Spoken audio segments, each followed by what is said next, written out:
না দেখেন, এই প্রথম আমরা আসলে টি-20 দিয়ে সিজন শুরু করছি। সবসময় আমরা 4 ডে ক্রিকেট দিয়ে আমাদের ঢাকা ক্রিকেটটা শুরু হতো আগে।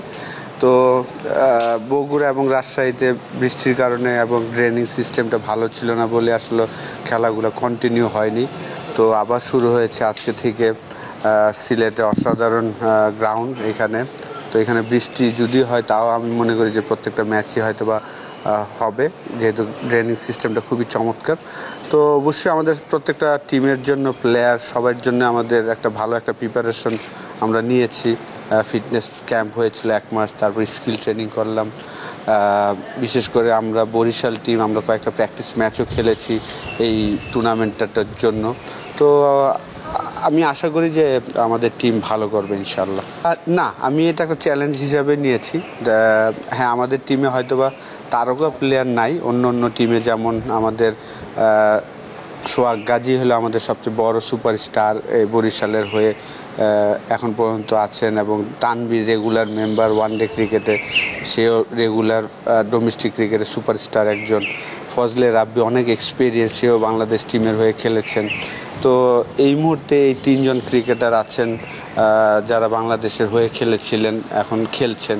আর বাকি যারা আছে সবাই আমি মনে করি যে ট্যালেন্টেড। মিশু আছে আমাদের ফাস্ট বোলিং ইউনিটে, এবং মেহেদি হাসান, সে এইচপির একজন ফাস্ট বোলার। তো রুহেল আছেন রেগুলার, লাস্ট 5 বছর ধরে বরিশালের হয়ে খেলছেন। মঈন খান, সেও লাস্ট 2-3 বছর ধরে ডোমেস্টিকে খুব ভালো করছেন। তো আমি মনে করি যে আমাদের যে টিমটা ভালো টিম আর কি। তারকা প্লেয়ার নাই, কিন্তু যারাই আছেন তারা হার্ড ওয়ার্কার, এবং তারা চাচ্ছেন যে টপ লেভেলে কীভাবে পারফর্ম করতে হয়, সেই জিনিসটাই অপরচুনিটির জন্য ওরা ওয়েট করছিলেন। তো আশা করি যে এই টুর্নামেন্টটা তাদের আমি পুরোপুরি ব্যাক করব প্রত্যেকটা প্লেয়ারকে, যে তারা তাদের অপরচুনিটিগুলোর জন্য কাজে লাগাতে পারেন।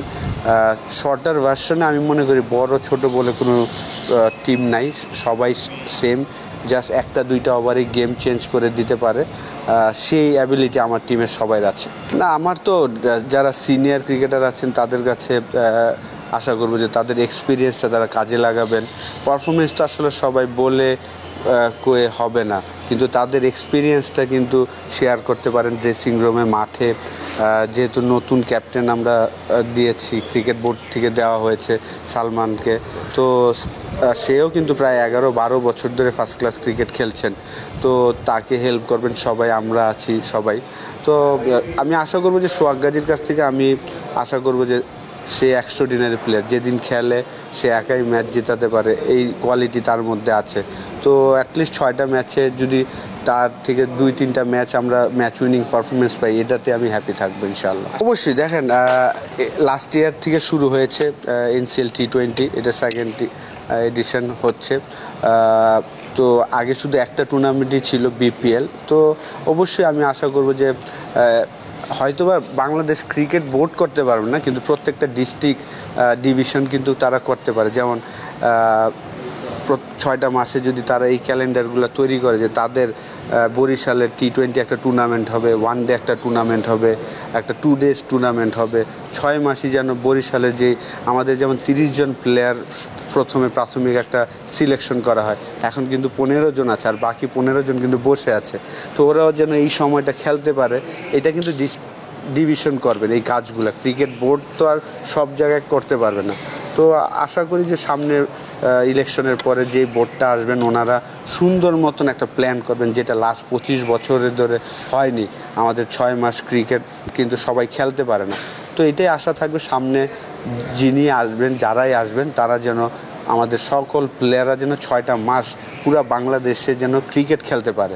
আপনি দেখেন লাস্ট 15 বছর ধরে কিন্তু প্রচুর জায়গায় খেলা হয় না।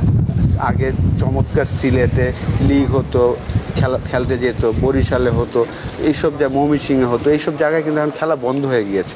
তো আমি আশা করব যে এই জিনিসগুলা শুরু করবেন নেক্সট ইয়ার থেকে ইনশাআল্লাহ।